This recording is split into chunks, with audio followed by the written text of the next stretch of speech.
This episode of Writing Excuses has been brought to you by our listeners, patrons, and friends. If you would like to learn how to support this podcast, visit www.patreon.com/writingexcuses. Season 20, Episode 30. This is Writing Excuses. Using why to shape tone. I'm Howard. I'm Mary Robinette. And I'm Dan.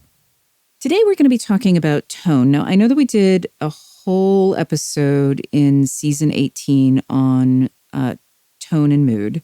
We're coming back to tone because I love talking about it. Yay! Tone is one of those words that people use when talking about fiction in a lot of different ways. The tone of horror, the tone of the scene. What we're going to do is we're going to break down what it means, how we use it, and how it can be a tool in your toolbox. So, when we're talking about tone, what are some of the things that you all are thinking about in terms of what it means? Let's start with the meaning. I treat tone in fiction as an emotional word, like a happy tone, a sad tone. I come from a music background, and so the domain of the word tone is very heavily overburdened. But within the domain of writing, I think of tone as a set of emotional beats that the prose will deliver, independent of what kind of story it may be. You can have a horror story that has a cheerful tone. I'm not sure that I have a good answer for this.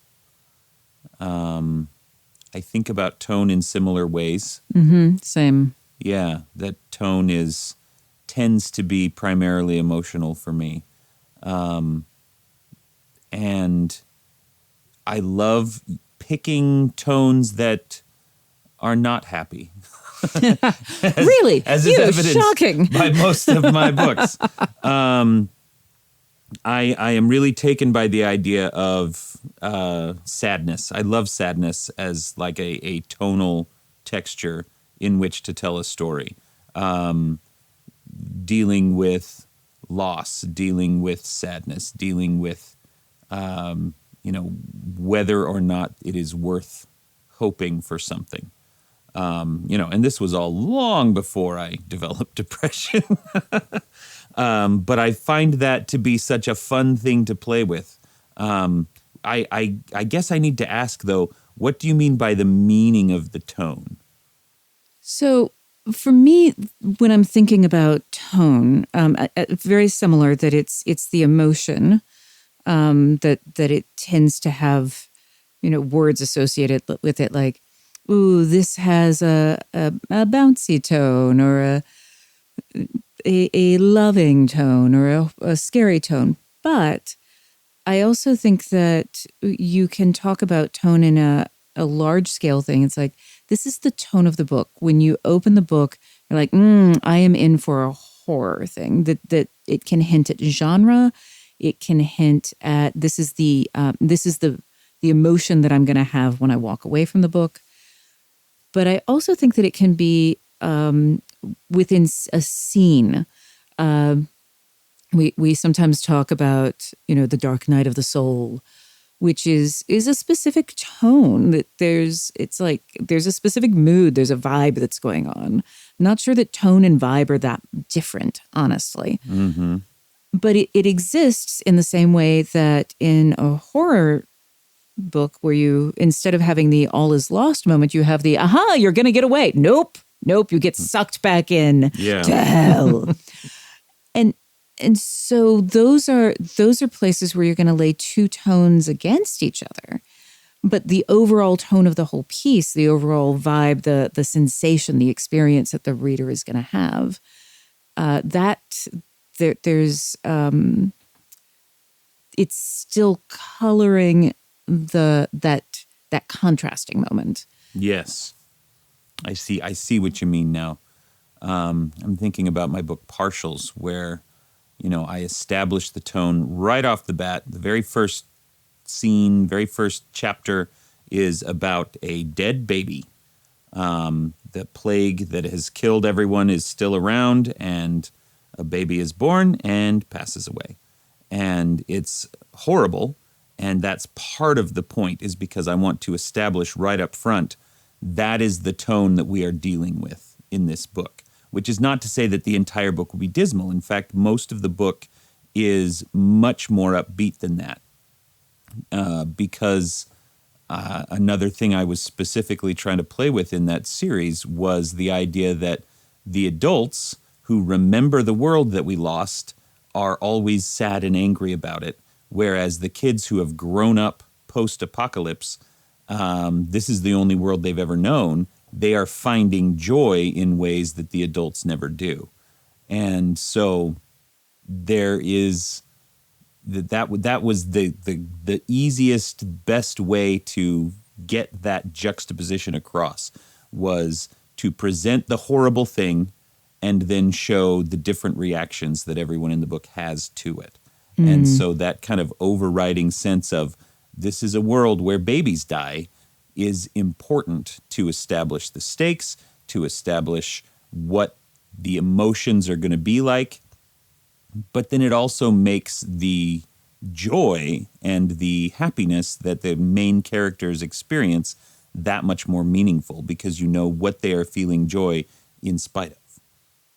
Yeah, I keep tripping over just the word tone in context with my music background, and I'm thinking of pieces of music where what in fiction, in prose we would call tone, in the music we would call timbre.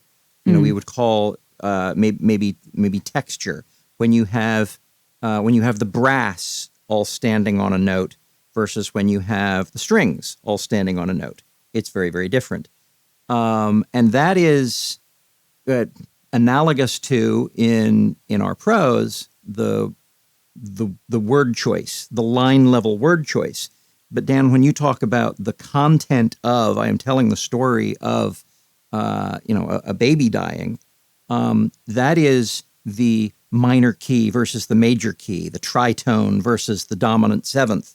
That is the tone of the content as opposed to the tone of the turn of phrase.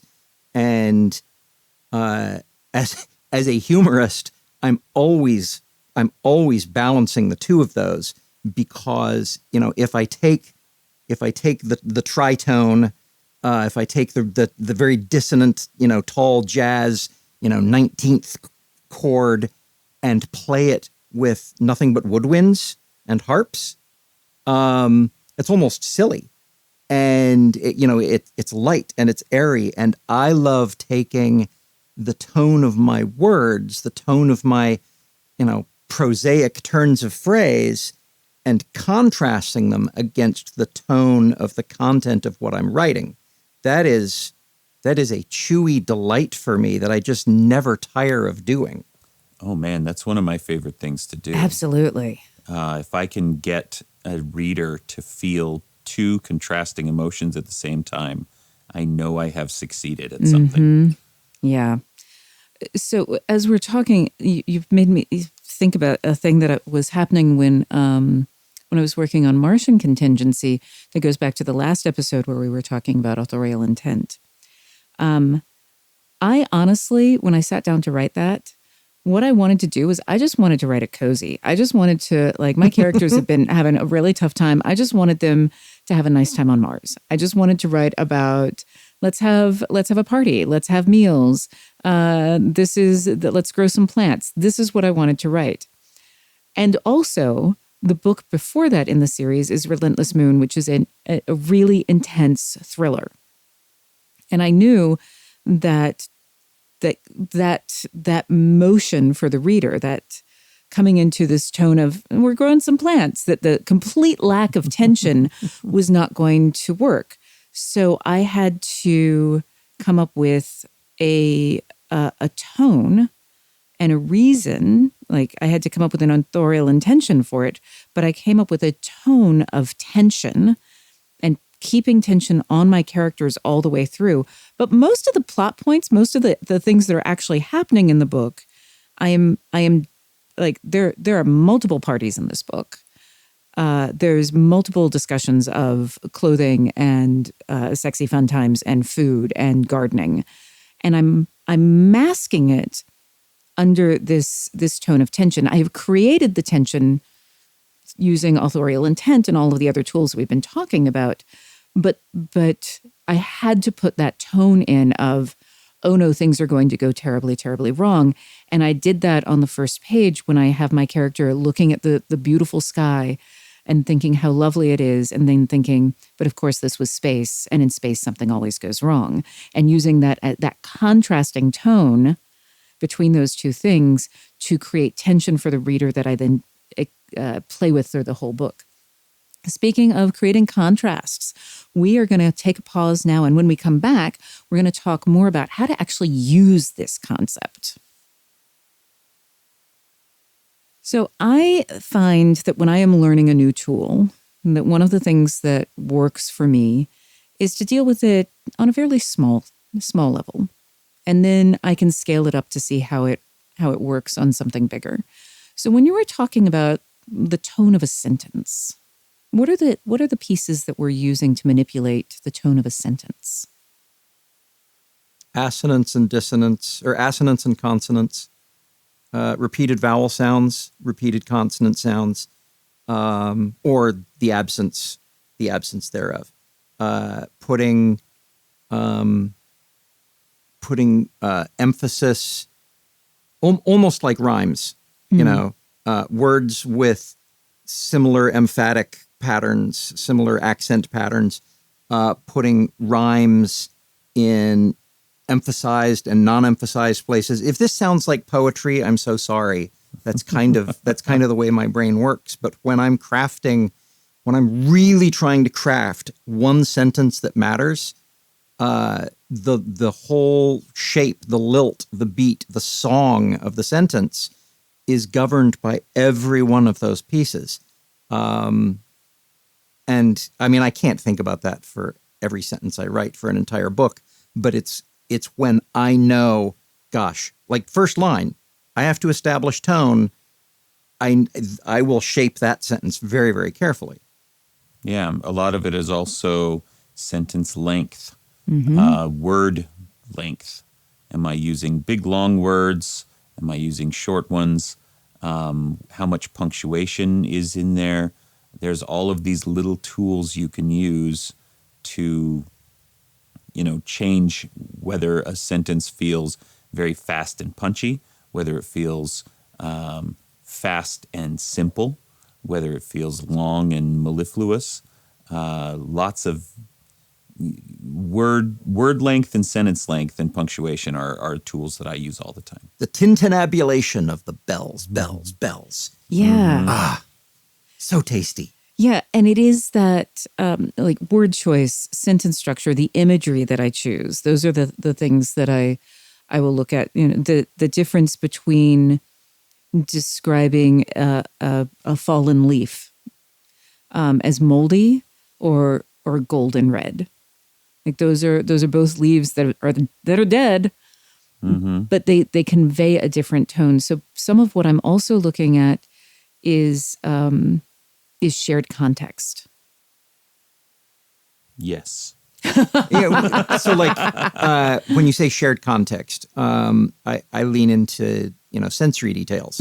We often forget when we're writing to describe what a room smells like, what a small room sounds like when empty as you walk through it, versus a large room, versus the great outdoors when you walk. Those are different acoustic spaces. They at least I have an audio engineering background. I can't not hear these things.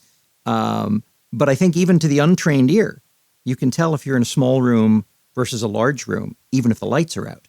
And if the lights are out and the experience the character is having is hearing that they have stepped from a small alcove into a larger room, we've established a tone, and it's probably pretty cool.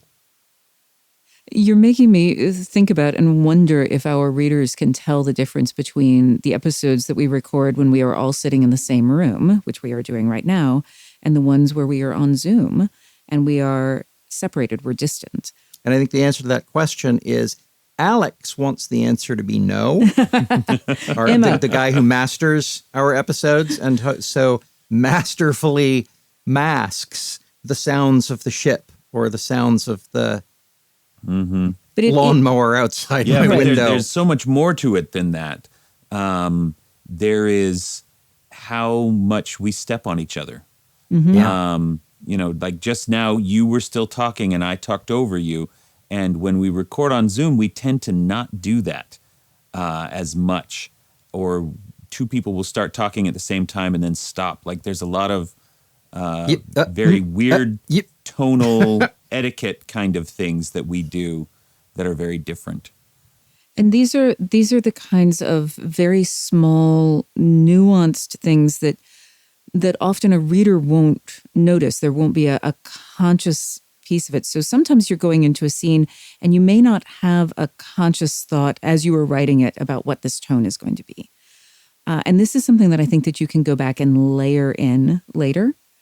You can add in, if you want a little bit of tension, you can look at the way the characters are interacting with each other. You can look at where am I adding in words like tintabulation to direct their It's in the attention. first line.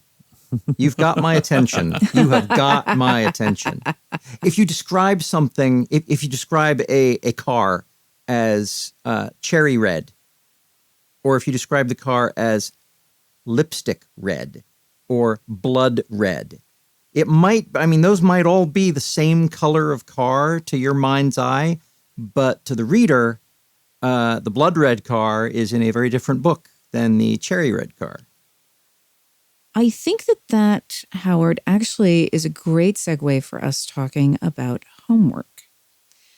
What I want you to think about is to take this idea of tone, just thinking about it in terms of these very broad things that we're talking about, word choice, sentence structure, the feeling that you want the reader to have. And I want you to have your character do an action. We're just going to have a very simple thing. You're going to write a little vignette in which a character is pouring tea for a beloved partner.